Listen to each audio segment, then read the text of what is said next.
Reka twongere tubasuhuze inshuti zacu kandi bavandimwe, babwira nti Yesu umwami wacu nashimwe cyane. Twari tumaze igihe rero tutaganira ku bimera bigiye bitandukanye nk'uko twari dusanzwe tubikora, ariko uyu munsi nagira ngo twongere tuze kuganira ku kindi kimera cyiza Imana yacu yaremye igashiramo imbaraga zivura kandi imbaraga zifasha ubwoko bwayo mu bibazo bijyanye n'uburwayi, nk'uko Imana yabiteguye ikarema ibimera. Usomye muri Ezekiyeli ibice 47 ku murongo waho wa 12, niho tubona ko Imana yaremye ibimera ikabishyiramo imbaraga zivura kugira ngo bitubere umuti. Ufate Bibiliya usome Ezekiyeli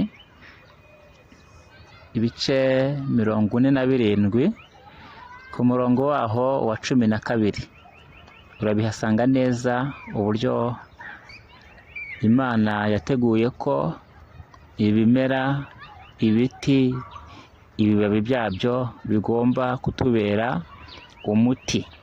Nuko byanditse ko bigomba kutubera umuti uvura. Handitse ko bizatubera umuti uvura. Muri Ezekiyeli ibice 47 ku murongo waho wa 12, handitse ko ibibabi by'ibiti bizatubera umuti uvura. Niyo mpamvu rero ari byiza ko mu gihe warwaye ushobora gukoresha ibyo Imana yaremye bikakubera umuti ndetse bikakubera n'ibyo kurya. Ibyo byose rero Uwiteka yari yarabiteguye. Uyu munsi rero reka turebere hamwe iki kimera cyiza cyane, cyiza Imana yashizemo ubushobozi bwo gufasha ubwoko bwayo. Katurebe iki kimera, abenshi barakizi ariko ntibazi ko gifite umumaro ukomeye. Hari n'abo usanga rwose bakiranduye, bakijugunye, batazi ko bajugunye zahabu ikomeye. Iki kimera rero cyitwa iyozaruteja, ariko hari n'abacyita mvura idahita. Imvura idahita rero iramo kabiri, hari iyi ngiyi, hakaba n'indi mvura idahita dutoya cyane dufite utubara tw'umutuku, ariko iki tugiye kureba cyitwa mvura idahita cyangwa se iyozaruteja. Iki kimera rero gifite imbaraga zikomeye cyane.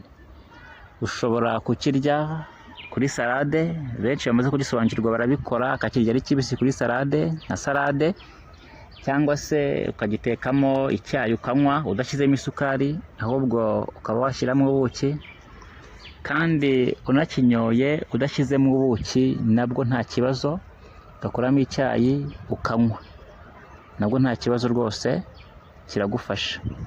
Cyangwa se ukaba wagiteka nk'uko duteka imboga zisanzwe, nk'uko duteka dodo cyangwa se izindi mboga, nabwo uragikata neza wakironze wagiteguye ukagiteka nk'imboga.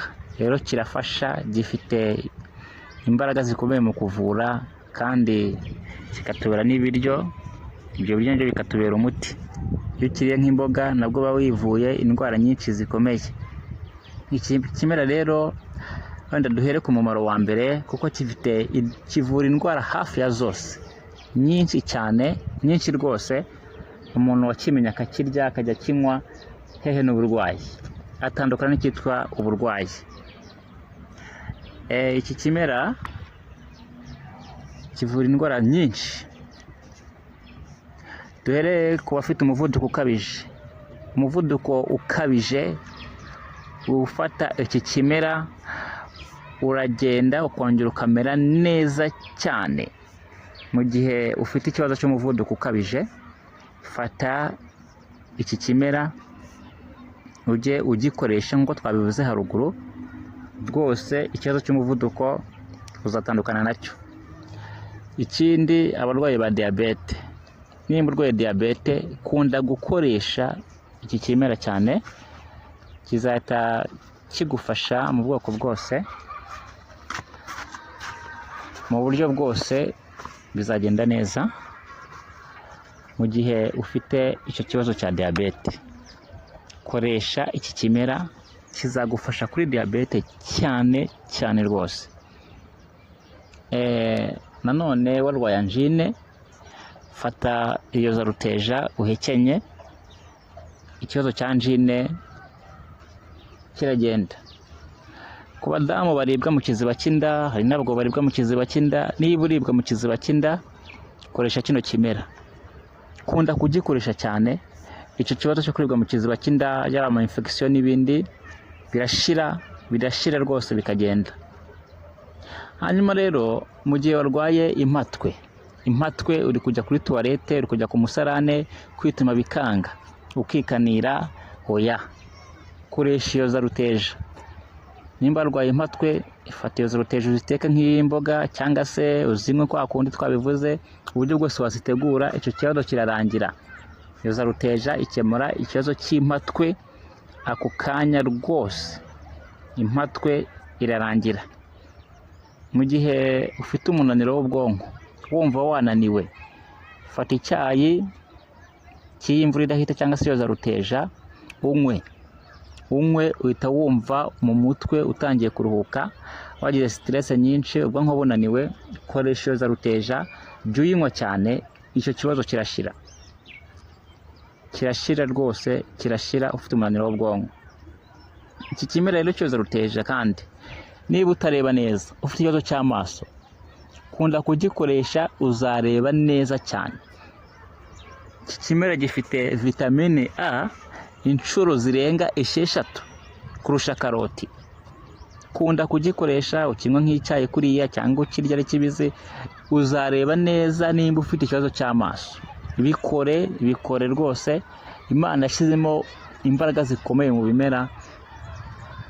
Ufite ikibazo cy'amaso rero koresha iyo za ruteja, uzareba neza cyane.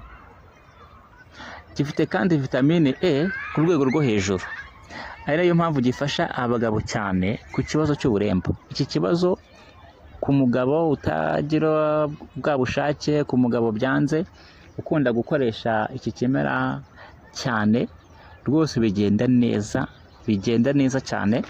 Iki kimera kivura uburemba, impuissance sexuelle, cyangwa se biriya bibazo byose bijyanye n'amabanga y'abashakanye. Iki kimera kirabikemura cyane rwose kuri icyo kibazo. Ubwo watangira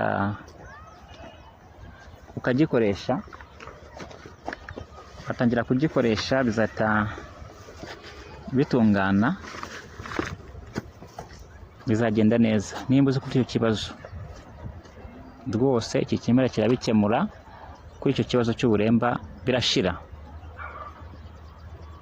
Kandi gifite vitamine C. Hanyuma iki kimera, ufite ikibazo cy'umugongo,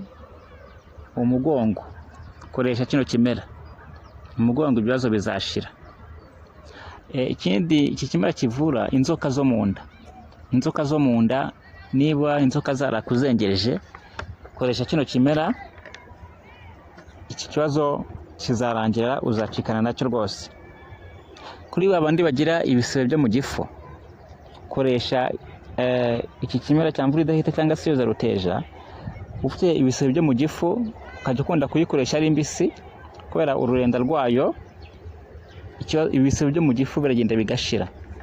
Ukayikoresha ari mbisi kenshi, kandi ukajya ukunda kuyinywamo nk'icyayi. Ibyo bisebe byo mu gifu biragenda bigakira neza cyane mu gihe ukoresha kino kimera muri kureba. Ibisebe byo mu gifu rero ni umuti wabyo ni uwo nguwo, birakira rwose. Ufite ikibazo cy'impyiko, koresha iyo za ruteja.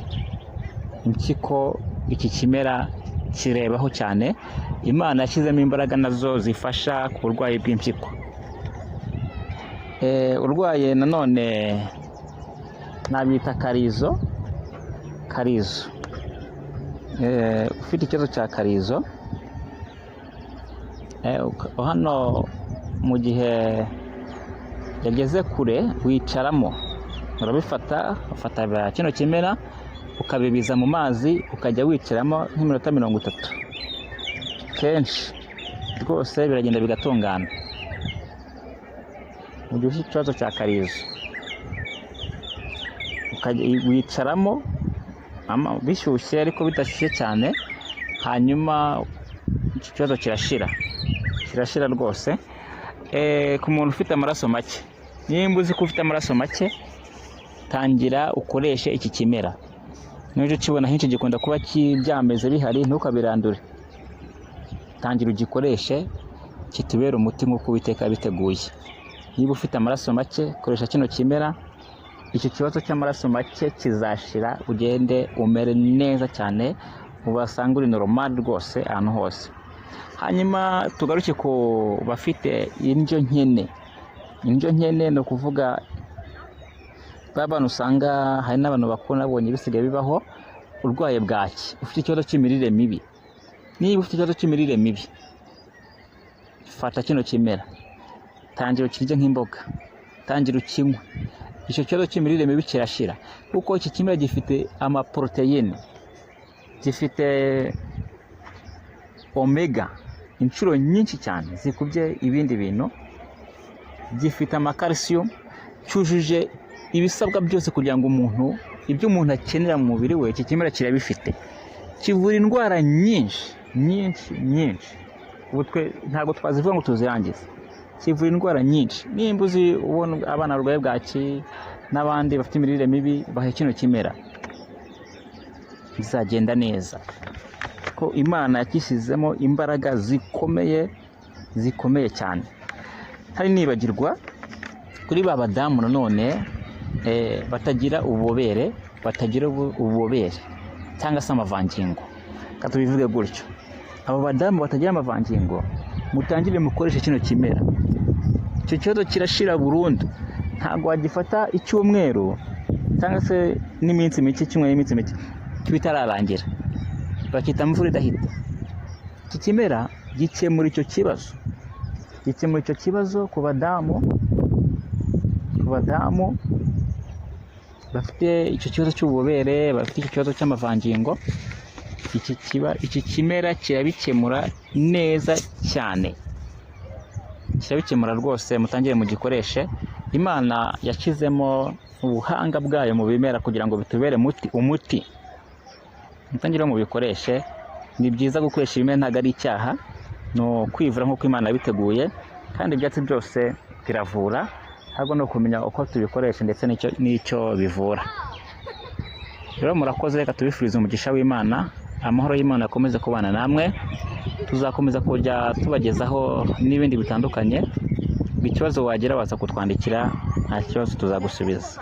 Imana ibahe umugisha.